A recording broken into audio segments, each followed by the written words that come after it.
We were just looking at monomers in carbohydrates, and one thing to add here, key reactions, oxidation and reduction. So now we're going to move on and look at some different types of monomers, different types of monosaccharides. And so on this page, we're going to introduce a bunch of new terms, just ways to describe these. I think you'll find that they're not extremely difficult because they kind of build on other words we've done. And a mindset we want to have in looking at these monosaccharides is look for the unusual functional group, or what's called the anomeric carbon. So we're going to take a look at three different types of monosaccharides here. So the first one that we're going to look at is glucose, and you might notice that this looks a little bit different than the glucose we just saw. So on the glucose we just saw, we saw this ring type of structure, but now we're drawing this in a straight line. And so there's two ways that we represent our monosaccharides. One is what we see up here with what we call the Fisher projection. And then the rings that you can see down here, these are called the Haworth projection. And what's actually happening in our bodies is that those rings are in equilibrium with the straight chain version. And so we have a closed sugar and it opens and it closes and it opens, and that's just constantly dynamically happening. So we're going to first apply some of our words looking at these Fisher projections, or these straight chains. And what I can see here right off the bat is a reflection across what I could say is a mirror here. So these two types of glucose, D-glucose and L-glucose, are what we call enantiomers of each other. And that was a word that we learned back in chapter 12, right? And so I'm looking at enantiomers. Now for our sugars, the ones that naturally occur without being in a lab are the D versions. So our bodies actually only metabolize the D versions of sugars. So D-glucose, D-fructose, D-ribose is what we'd find out in nature. Some other terms over here, aldose, ketose, pentose, and hexose. We want to see if we can apply some of those to our glucose. So if you look at this functional group up here at the top, that should look familiar.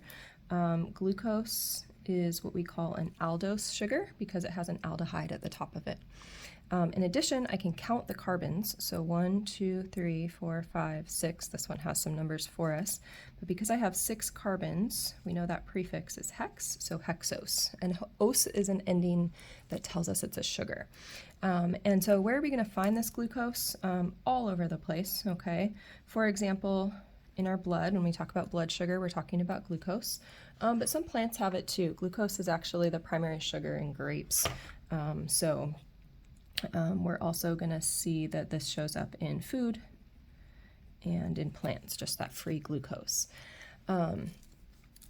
If we look down below at a little bit more detail on this glucose, a couple other things that we can talk about.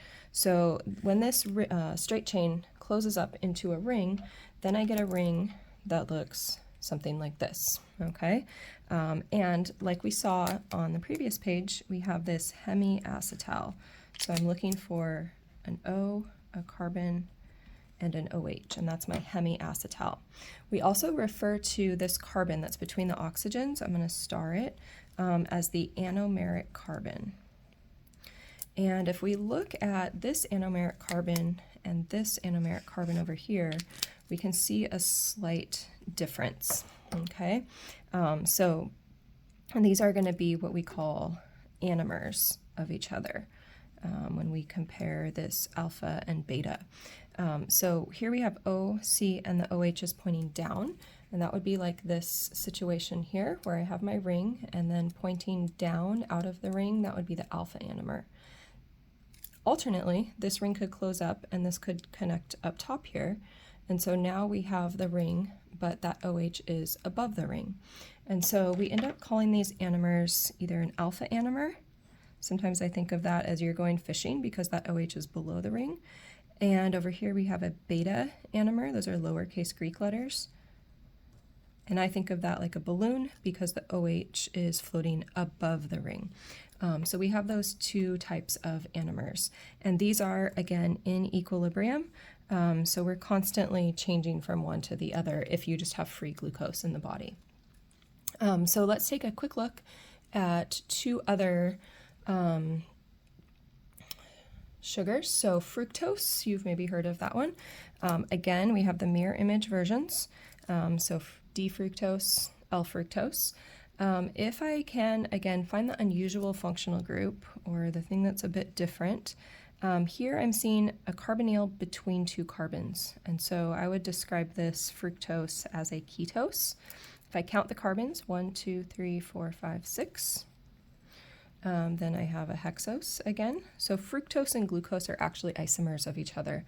And then a place that we find fructose, that fruit kind of root, so we have fructose in a lot of our fruits, would be a major place that we would find it. All right, so I'm going to leave the ribose for you to work out, but see if you can apply some of those words, aldose, hexose, to what you're looking at here with ribose. So one last thing we want to talk about with our monosaccharide examples is to remember chiral molecules and chiral centers. We already said that these were enantiomers, that mirror image. And so let's just take a look over here on glucose. We can go through each carbon and we can figure out if each carbon is a chiral center. Remember, chiral centers need 4 different groups attached to them. So we actually have more than one chiral center in most of our sugars. If I look at this first carbon, it has 1, 2, 3 groups attached to it. So because it only has 3 groups, it can't be a chiral center. I always need 4 different groups is what I'm looking for to have a chiral center. If I go to this carbon, I want to take big picture view. So it's connected to this aldehyde up here. It's connected to an OH, an H, and then all of this. And as long as those 4 groups are all different from each other, then I do indeed have a chiral center. So I'm going to circle this to say that it's a chiral center. Okay, as soon as I have a chiral center, I have a chiral molecule. And if it's a chiral molecule, that means that these enantiomers, or this type of isomer, can exist. If I take a look at this next carbon here, or say let's look at maybe this bottom carbon here. So this bottom carbon has this CH2. What that means is I've got 2 H's that are expanded out like so.